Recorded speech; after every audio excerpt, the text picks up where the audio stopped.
Y bueno, me gustaría empezar esta predicación.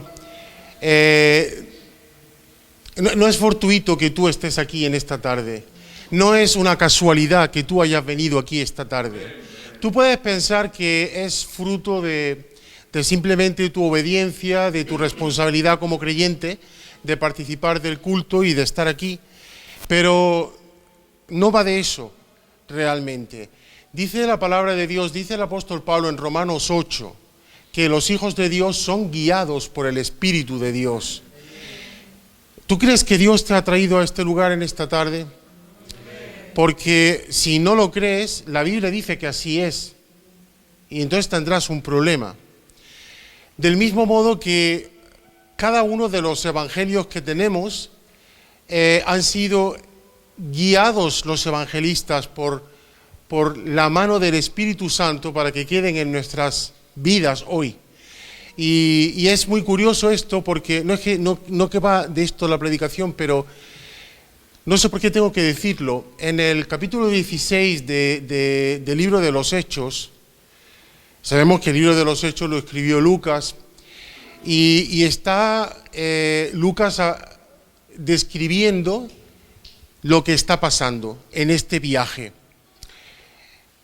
Pero no está hablando en primera persona del plural, es decir, que él no estaba participando de ese viaje.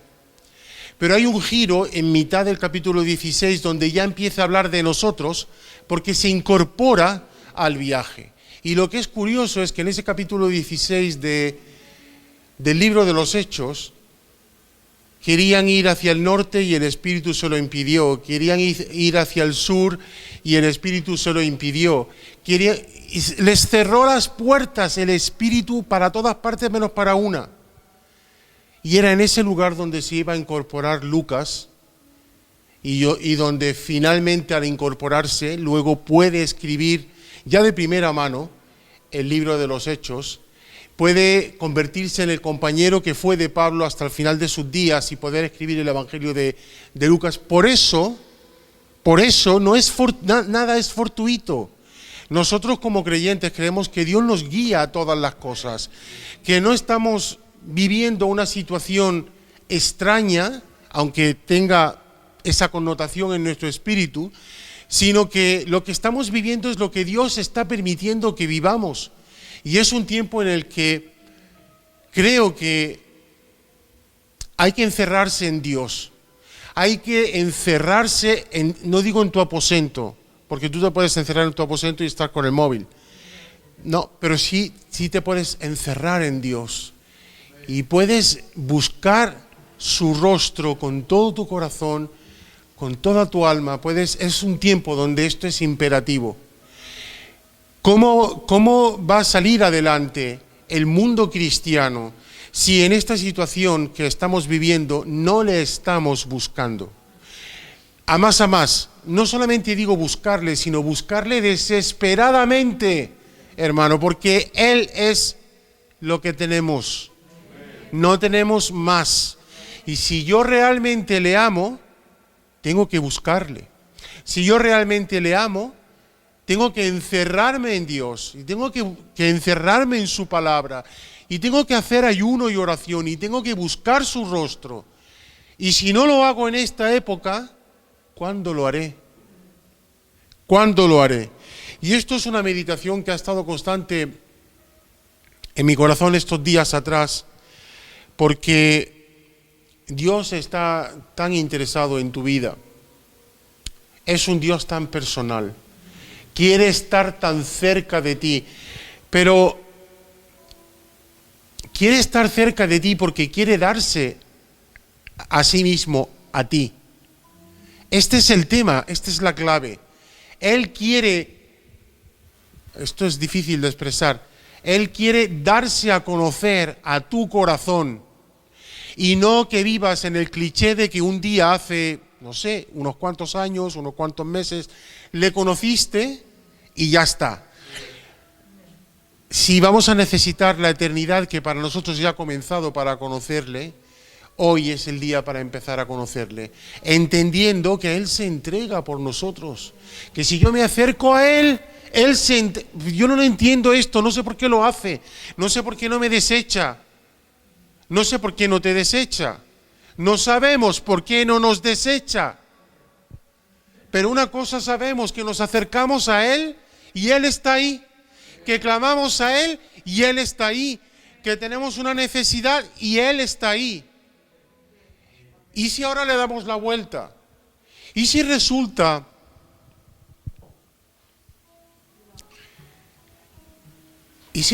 que mi vida tiene un precio? Sin Él no valgo nada. Pero, ¿sabes por qué el oro tiene valor? Porque la Biblia le da valor al oro. Porque la palabra de Dios le da valor al oro. ¿Sabes por qué tú tienes un valor infinito para Dios? Porque el precio de tu vida es la sangre de su Hijo. Así que sin Él no valemos nada, pero por Él valemos su sangre. Lo que Él ha hecho por comprarnos del mercado de esclavos, es algo tan sublime, que por eso cantamos en esta tarde que no hay nadie como Él. Por eso le adoramos y le bendecimos, porque no hay nadie como Él. Y yo estoy disfrutando de los evangelios muchísimo. No sé si se nota, porque últimamente solamente estoy hablando de los evangelios. Pero hoy quiero hablar de dos pasajes paralelos en el Evangelio de Juan, dos personajes muy distintos y dos hechos parecidos pero diferentes. Porque la Biblia está llena de paradojas y en las paradojas hay un poder tremendo, tremendo. Vamos a ir al capítulo 5 de Juan. Y a ver si con la ayuda del Espíritu Santo en esta tarde somos capaces de vernos a nosotros mismos en los personajes que quedaron grabados para la eternidad en la palabra de Dios. Porque Dios coge hechos, situaciones, momentos, encuentros con personajes específicos y los ha registrado en su palabra para sernos de edificación a ti y a mí. Por eso, en un momento dado tenemos que encontrar identificación con estos personajes, aunque algunos de ellos sean verdaderamente horribles. Pero antes de entrar en el tema, vamos al capítulo 5 y dice así. Este es un texto espúreo, es decir, no está está en el Textus Receptus, pero no está en el texto crítico, y por tanto algunos han dicho que este texto no debería de estar aquí. Pero bueno, históricamente el estanque de Betesda existió, está en Jerusalén, hoy se le conoce como el estanque de Santa Ana. Por supuesto, la Iglesia Católica, en su fagocitosis de todo lo que tiene alrededor, ya ha montado allí un templo católico. Pero vamos a ir al capítulo 5, versículo 1. Dice, después de estas cosas, había una fiesta de los judíos y subió Jesús a Jerusalén. ¿Tú crees que es casualidad que en este versículo diga Juan que subió Jesús a Jerusalén? ¿Que no había ningún propósito en ese viaje a Jerusalén? Lo había, por supuesto, porque el Hijo de Dios es guiado también por el Espíritu de Dios.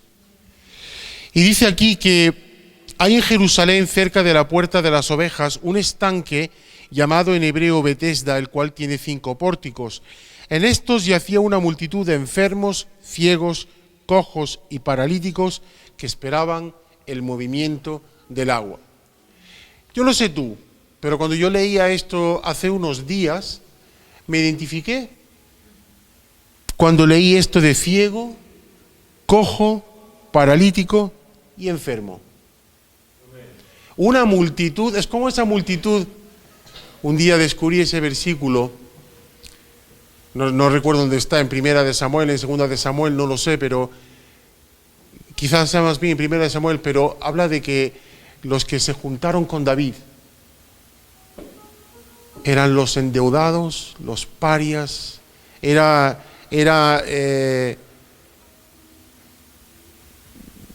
ese grupo de gente que nadie quería en la sociedad. Y yo dije, bueno, Señor, qué bien. Yacía una multitud de enfermos, ciegos, cojos y paralíticos que esperaban el movimiento del agua, porque un ángel descendía de tiempo en tiempo al estanque y agitaba el agua, y el que primero descendía al estanque después del movimiento del agua quedaba sano de cualquier enfermedad que tuviese. Hasta aquí lo que yo leo y lo que yo entiendo es que Juan no está diciendo en ningún momento si realmente es cierto que el ángel bajara, pero sí que está diciendo que esto es lo que creía esta multitud, ¿vale? Simplemente está describiendo una situación, pero no está diciendo que realmente este mito del ángel que baja al agua no dice que sea una realidad, simplemente es lo que esperaban este grupo de personajes. Y dice que el primero que descendía al estanque después del movimiento del agua quedaba sano de cualquier enfermedad que tuviese. Y aquí hay un detalle, porque no sé si lees los evangelios con cierto interés, descubres que hay detalles que son muy importantes. Había allí un personaje que llevaba 38 años paralítico, enfermo. 38 años. Es toda una vida. Toda una vida. Toda una vida. Y no quiero pensar cuál sería la condición de un paralítico en los tiempos de Jesús. Pero a este hombre es al que Jesús viene a encontrar. Y esto es lo que, es que me maravilla Jesús, porque Jesús viene a encontrar a este paralítico que posiblemente esté allí esperando que suceda algo, y en 38 años lo que él esperaba que sucediera no sucede. Pero entonces aparece el Jesús políticamente incorrecto.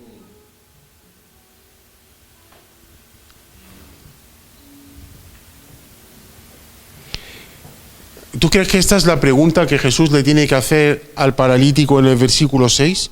¿Quieres ser sano?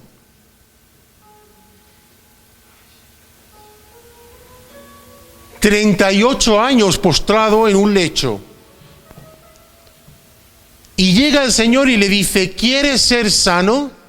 Ahora bien, ¿por qué crees que queda grabada por el Espíritu Santo esta pregunta del Señor en el capítulo 5 de Juan? Creo que he llegado a una conclusión y te lo suelto para que lo medites. Yo creo que este hombre no quería ser sano. Yo creo que este hombre había encontrado su identidad en su enfermedad.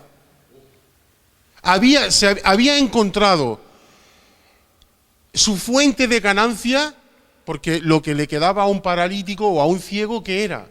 Mendigar. Y había encontrado su medio de vida en su propia enfermedad, es decir, estaba allí y quién sabe qué estaba esperando. Pero yo no creo que estuviera esperando sanidad, sinceramente lo digo. Y por eso Jesús le hace la pregunta, ¿quieres ser sano? Y empezamos con la excusa número 1. Ahora bien, no olvides con quién está hablando el paralítico. Porque está hablando con el Hijo de Dios encarnado. Y le dice, no tengo quien me meta en el estanque cuando se agita el agua, y entre tanto que yo voy, otro desciende antes que yo. Y como solamente he sanado el primero que llega al agua, pues después de que el ángel la mueva, pues aquí sigo postrado después de 38 años. Y Jesús es que no se anda con chiquitas. Jesús le dice, no sé, pero es como cuando le dice a los endemoniados, cállate. A este no le da opción de hablar, le dice, ahora te vas a callar. Y le dice, levántate. Levántate, toma tu lecho y anda. Ahí, ¿le queda alguna opción a este hombre aparte de levantarse? Y si Dios te habla a ti y te dice, levántate, toma tu lecho y anda, ¿te queda a ti alguna otra opción? Pues esto es lo que el Señor está hablando a esta congregación. Hay que levantarse por encima de nuestra identidad, porque, hermanos, no valemos nada, pero valemos su sangre, porque Él ha decidido darnos ese precio. Y por eso, hermanos, tenemos que levantarnos. No podemos estar lamiéndonos las heridas, no podemos estar todo el tiempo pensando que somos lo que no somos. Y el Señor le dice: levántate, toma tu lecho y anda. Y al instante aquel hombre fue sanado, tomó su lecho y anduvo. Jesús no escuchó sus excusas. Si las hubiera escuchado, quizás no habría sido sanado. Pero nosotros venimos a Dios con nuestras excusas. Y de verdad no quiero pensar la ingente cantidad de esfuerzo humano que la Iglesia de Jesucristo sigue haciendo hoy día, tratando de justificar lo que hace o lo que deja de hacer. ¿Habéis escuchado bien? Lo voy a volver a repetir.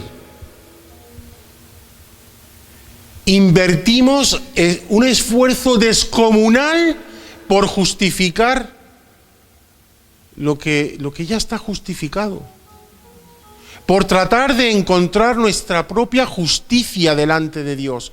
Por tratar de traerle a Dios nuestras propias buenas obras. Por tratar de traerles a Dios nuestras propias excusas. Y es horrible esto. Así está el mundo lleno de enfermos mentales, porque es un esfuerzo, pero sobrehumano, tratando de justificarnos cuando ya hemos sido justificados. Por eso Jesús no escucha las excusas de este hombre. Yo creo que son fruto de la más espantosa incredulidad. Y aquí tenemos al autor de la fe delante de alguien que está escupiendo incredulidad tras incredulidad. Y te digo algo, hermano, es cierto que Jesús muchas veces le dice a los que son sanados: tu fe te ha sanado, pero a este hombre no se lo dice, porque este hombre no tenía fe, ni siquiera sabía quién era el Hijo de Dios.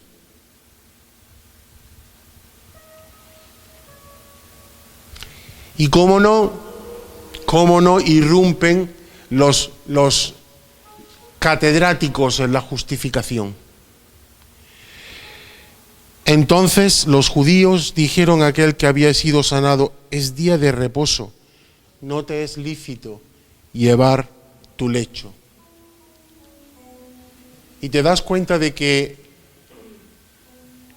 estos judíos le están diciendo al hombre que está quebrantando el día de reposo por haber obedecido al Dios del cielo y de la tierra hecho carne.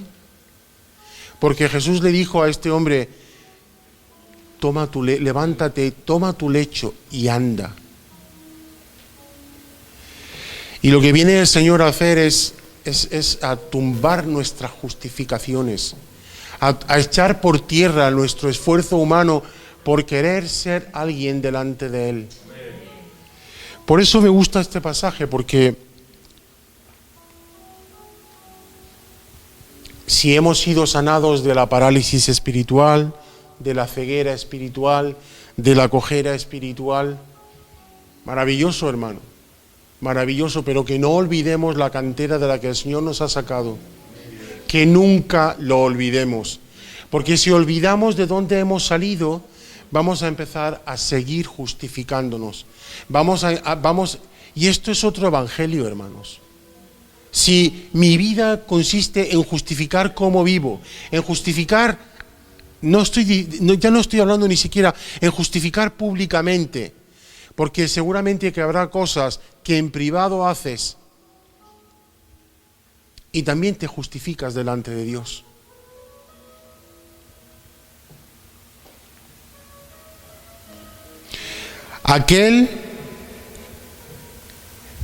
Los judíos dijeron: aquel que había sido sanado, es día de reposo, no te es lícito llevar tu lecho. Y aquí viene ya el horror de la excusa. Bueno, yo he hecho lo que me ha dicho que hiciera el que me sanó.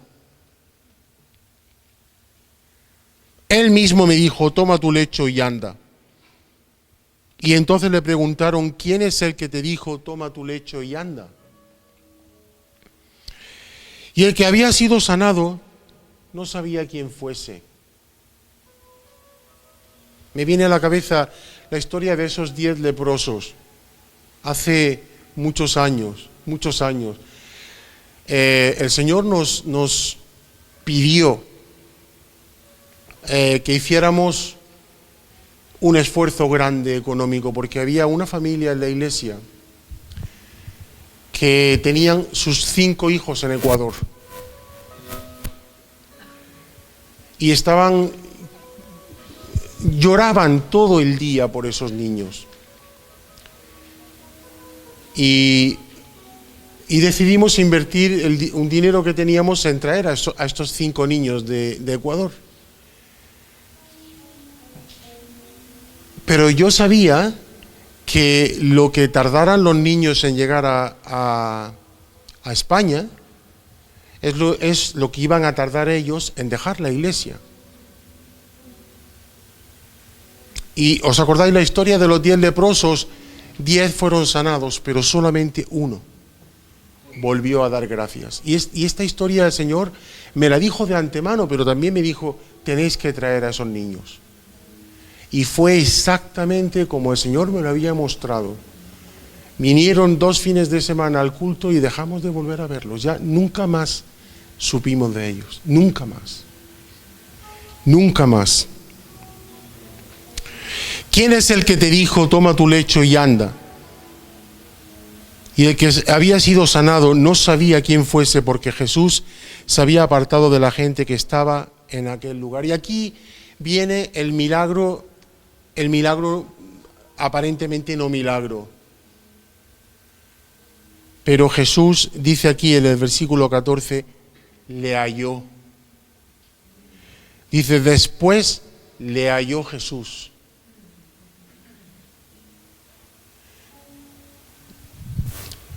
El drama de esta historia, hermanos, es que alguien que tiene un encuentro con Jesús sigue siendo el mismo. Alguien que tiene un encuentro personal con el Señor no es transformado. Se queda solamente con las migajas de la bendición, que es la sanidad. Pero no sé esto, si decirlo o no, pero yo viví un tiempo en los años 90 que la sanidad, las señales y los prodigios eran el Dios de la iglesia. Nos quedábamos con las migajas, hasta que un día el Señor puso en mis manos un libro que se llamaba La epidemia de la sanidad, y aquello cambió mi forma de ver las cosas de una manera rotunda. Y hermanos, el Evangelio no es la sanidad del cuerpo, el Evangelio no es la provisión para el cuerpo y para el alma, el Evangelio es la salvación del alma, es la salvación tuya y mía, es el encuentro con aquel que tiene capacidad para enviarme al infierno, y sin embargo va Él a la cruz, al infierno de la cruz, para salvarme a mí.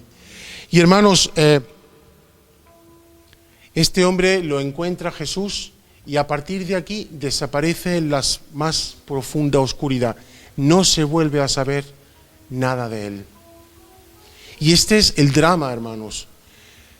Gente que tiene un encuentro con Jesús, un aparente encuentro con Jesús, y no le conocen. Y sus vidas no son transformadas. Y ni siquiera las preguntas difíciles, aparentemente incorrectas, afectan a este personaje. El estanque de Betesda se cree que era un santuario al dios griego de la medicina, Asclepio, o para los romanos el dios Esculapio.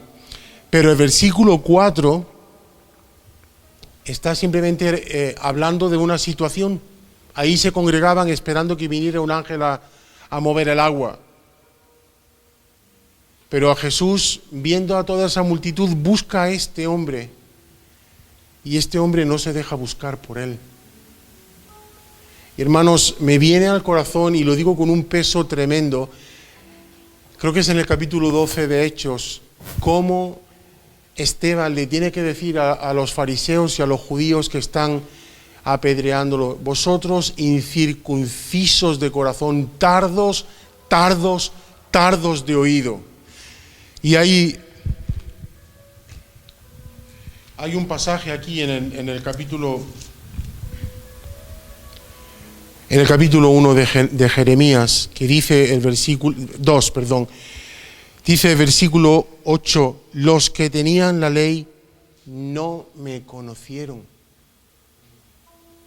Los que recibieron en depósito la Torá de Dios, los mandamientos de Dios, no le conocieron. Esto es un riesgo terrible.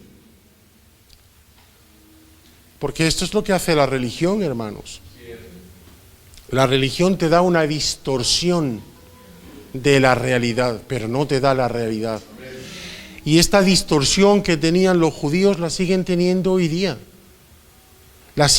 Tú lees estos versículos del capítulo 5 de Juan y ya lo que falta por hacer de este hombre es que va y le dice a los judíos quién es Jesús, con lo cual impide la manifestación pública del ministerio del Señor.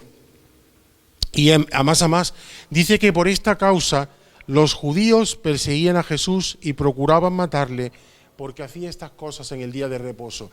No, está claro que no tenían la Torá, no tenían la ley, querían matar al Hijo de Dios. Pero ¿os dais cuenta de la gravedad del asunto?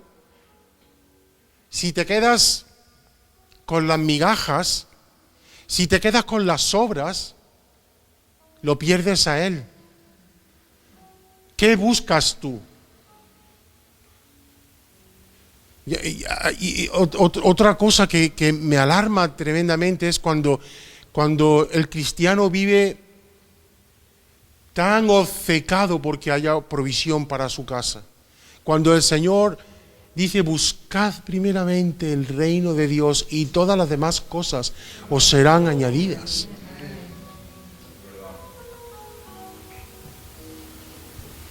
Y vienen al autor de la vida queriéndolo matar. Las paradojas de la palabra. Y Jesús le respondió: mi Padre hasta ahora trabaja y yo trabajo. Por eso los judíos aún más procuraban matarle, no solamente porque aparentemente quebrantaba el día de reposo, sino porque decía que Dios era su propio Padre, haciéndose igual a Dios. Y no sé, pero hay un porcentaje tan enorme en el Evangelio de Juan de esta guerra abierta del Señor con el fariseísmo, con los fariseos, con aquellos que se decían ser descendientes de Abraham. Y Jesús no se anda con chiquitas, les dice alto y claro en el capítulo 8: vosotros sois hijos de vuestro padre, el diablo. Es muy fuerte esto, pero es lo que hay, porque pedigrí espiritual es como el cristiano que ahora quiere judaizar por sentir que necesita un poquito de más pedigrí. Por favor, que tenemos a un Dios del nuevo pacto, que tenemos un Dios al que amamos, al que servimos, al que podemos hablarle por la mañana, por la tarde, por la noche, donde estemos, y nos escucha. Y nos escucha. Y nos escucha. Y nos escucha. Es más, escucha hasta las peticiones que no le queremos hacer, como la que no le hizo el paralítico de Betesda. El hombre de 38 años paralítico.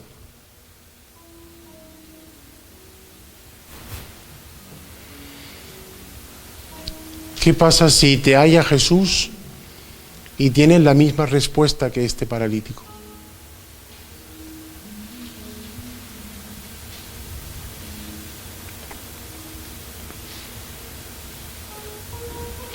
Lo que el Señor le dice cuando se encuentra con él en el templo es muy revelador. Mira, has sido sanado. No peques más para que no te venga alguna cosa peor. Esta es la parte negativa de esta historia. Pero esta historia no estaría completa si no nos fuéramos al capítulo 9 de Juan, donde hay otra sanidad y donde hay otro personaje y donde hay otro corazón. Capítulo 9, versículo 1. Sé que estamos leyendo. Si no disfrutamos con esto, hermanos, ¿con qué vamos a disfrutar? Capítulo 9. Al pasar Jesús vio a un hombre ciego de nacimiento y le preguntaron sus discípulos diciendo: Rabí, ¿quién pecó? ¿Sus padres? ¿Quién? Para que haya nacido ciego. Y fíjate que aquí la historia comienza con una pregunta muy contundente por parte de los discípulos. Y la respuesta de Jesús es igual de contundente. No es que pecó ni sus padres, sino para que las obras de Dios se manifiesten en él. Pero vamos a ir contrastando el personaje siniestro de Betesda, el paralítico siniestro de Betesda, el paralítico de las excusas, con el ciego del capítulo 9. Y además también hay otro estanque. Es que son paralelismos que ahí el Espíritu Santo los deja para que lo meditemos y los podamos comparar.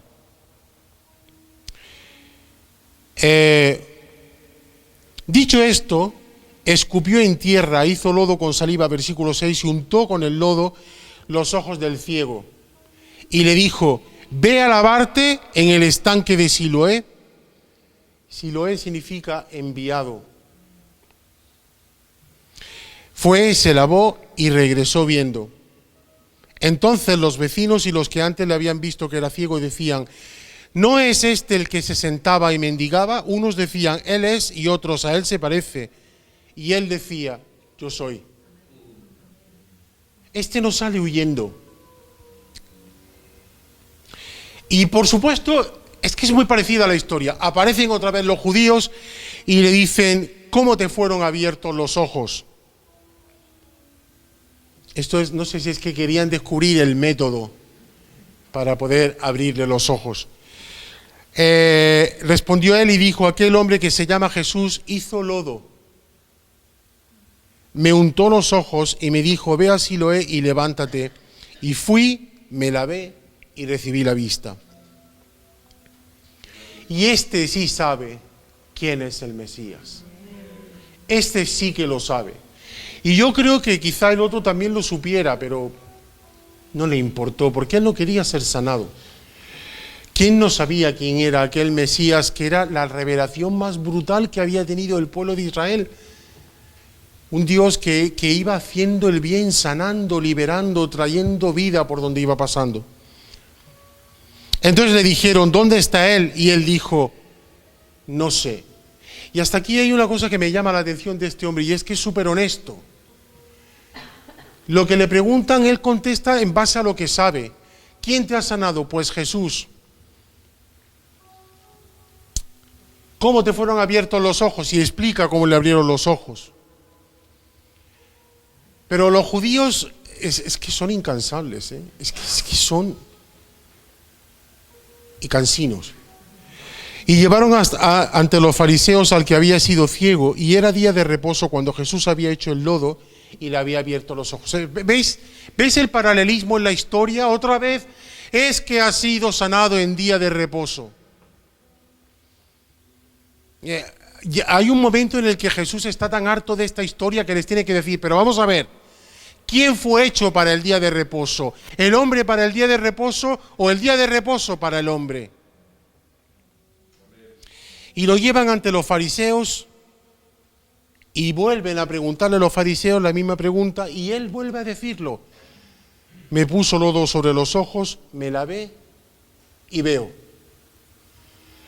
Entonces algunos de los fariseos decían, este hombre no procede de Dios porque no guarda el día de reposo. ¿Os acordáis de Jeremías 2:8? Los que tenían la ley no le conocieron. Otros decían, ¿cómo puede un hombre pecador hacer estas señales? Y había disensión entre ellos, porque él ha venido a traer espada. Entonces volvieron a decirle al ciego, ¿qué dices tú del que te abrió los ojos? Y él dijo, que es profeta. Hasta aquí, bueno, el hombre está diciendo lo que sabe, no sabe más que esto. Pero los judíos no creían que él había sido ciego y que había recibido la vista hasta que llamaron a los padres del que había recibido la vista. Es decir, ellos no creían para nada, eran incrédulos. La incredulidad estaba en su ADN. Pero eso sí, eran descendientes de Abraham. No lo olvidamos esto, ¿eh? Y le preguntaron diciendo, ¿es este vuestro hijo el que vosotros decís que nació ciego? ¿Cómo pues ve ahora? Sus padres respondieron y les dijeron, sabemos que este es nuestro hijo y que nació ciego, pero cómo ve ahora no lo sabemos. O quién le haya abierto los ojos, nosotros tampoco lo sabemos. Edad tiene, preguntadle a él hablará por sí mismo. Esto dijeron porque tenían miedo de los judíos, por cuanto los judíos ya habían acordado que si alguno confesase que Jesús era el Mesías, fuera expulsado de la sinagoga. Y bueno, para un judío ser expulsado de la sinagoga era lo peor del mundo. Pero estos, lo mínimo que podían hacerte era expulsarte de la sinagoga.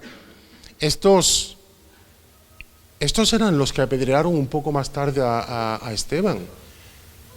Son los mismos. Y son los que afirman conocer al Señor. Y son los que dicen, que es tan fuerte, son los que dicen, demonio tienes, y sabemos que eres samaritano. Entonces volvieron a llamar, es que son cansinos, volvieron a llamar al hombre que había sido ciego y le dijeron, da gloria a Dios, nosotros sabemos que ese hombre es pecador. Y el hombre honestamente les dice, si es pecador, no lo sé. Pero una cosa sé, que habiendo sido ciego, ahora veo. ¿Qué te hizo? ¿Cómo te abrió los ojos? Otra vez, es la tercera vez que ya lo tiene que explicar el hombre. Ya os lo he dicho. Fíjate cómo en su honestidad el hombre va cobrando valor y no se corta con estos judíos asesinos. Ya os lo he dicho y no habéis querido oír. ¿Por qué lo queréis oír otra vez? Si por mucho que os lo cuente, no os lo vais a creer. Y ya termina con la última pregunta. ¿Qué es lo que le viene al corazón? ¿Es que queréis haceros también vosotros sus discípulos? Era una pregunta políticamente muy incorrecta, porque estos no se andaban con chiquitas, ¿eh? Y le injuriaron y le dijeron, tú eres su discípulo, pero nosotros discípulos de Moisés somos.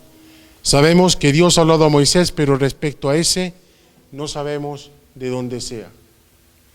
Y a estos mismos es a los que el Señor le tiene que decir, escudriñad las Escrituras, pero no os enteráis de que las Escrituras están hablando de mí todo el tiempo.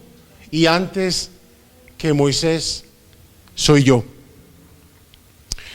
Respondió el hombre y les dijo, pues esto es lo maravilloso. Es que este se me encanta porque es como que va el hombre ganando cada vez más autoridad, ganando más fuerza y los confronta y les dice, esto es lo maravilloso. Que vosotros que os consideráis hijos de Abraham, que os consideráis la crème de la crème, el pedigrí más absoluto espiritual, no sepáis de dónde sea, pero a mí vino y a mí me abrió los ojos. Y sigue, y Dios no oye a los pecadores, le está diciendo pecadores a los judíos, a los fariseos. Sabemos que Dios no oye a los pecadores, pero si alguno es temeroso de Dios y hace su voluntad, a ese oye. Desde el principio no se ha oído decir que alguno abriese los ojos a uno que nació ciego. Si éste no viniera de Dios, nada podría hacer. ¿Os dais cuenta del contraste que hay entre las excusas del paralítico de Betesda y la declaración poderosa de fe de este hombre que todavía no ha llegado a conocer a Jesús, pero está a punto de conocerlo? Respondieron y le dijeron: tú naciste de todo en pecado y nos enseñas a nosotros, y le expulsaron. Y aquí viene el milagro escondido. Oyó Jesús que le habían expulsado y hallándole le dijo: ¿crees tú en el Hijo de Dios?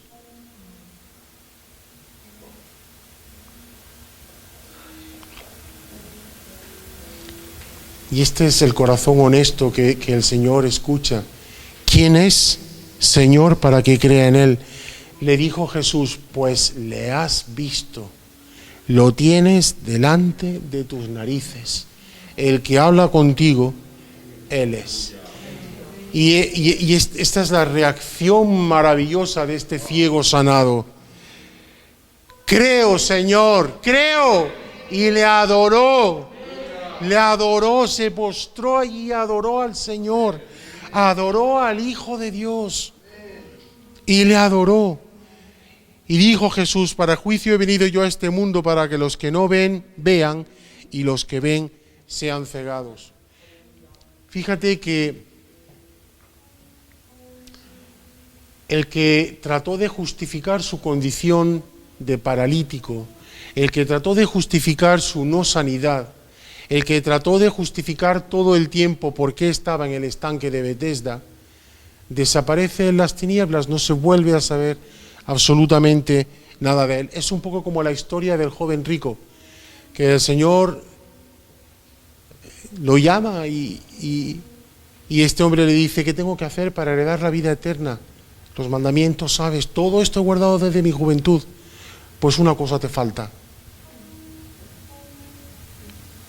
Vende todo lo que tienes, dalo a los pobres y sígueme. Y desaparece la oscuridad. ¿Qué es lo que queda cuando no respondemos al Señor? Hermanos, queda oscuridad. Queda oscuridad. Pero el contraste maravilloso es que este hombre termina adorando a Jesús y creyendo en Él. Y es algo precioso. ¿Qué merece más la pena? ¿Estar justificando todo el tiempo? ¿Estar justificando todo el tiempo? ¿Estar tratando de justificar por qué hago esto? ¿Por qué dejo de hacer esto otro? ¿Por qué vivo de esta manera? ¿Por qué? ¿O es mucho mejor venir y conocerle a Él? Venir, entregar el corazón a Él, rendirlo todo, porque Él merece una rendición absoluta. Una rendición absoluta. Quiero terminar con un pasaje de 2 de Samuel, súper conocido, porque este mensaje tiene una explicación, y es que no hace mucho estaba hablando con una hermana y sentí muy fuerte de confrontarla. Y le dije: ¿cuándo dejarás de justificarte? Y la reacción fue muy fea porque se justificó aún más. Y Dios me habló a través de estos textos, pero también me habló a través de 2 de Samuel, capítulo 12.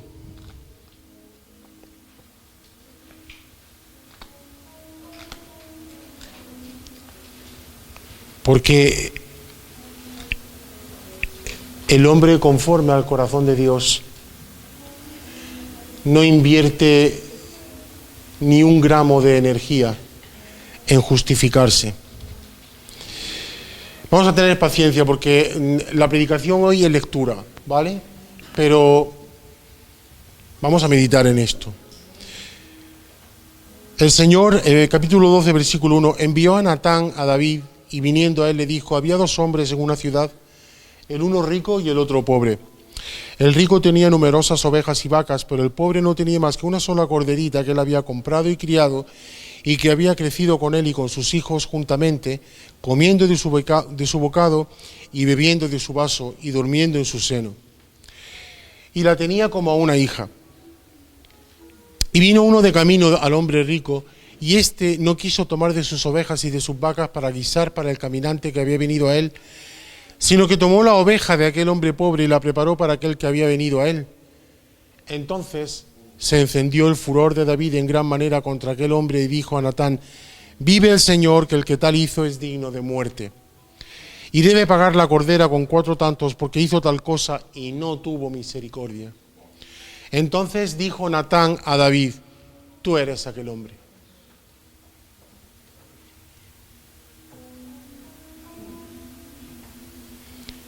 Respuesta del hombre de Dios, versículo 13: pequé contra el Señor.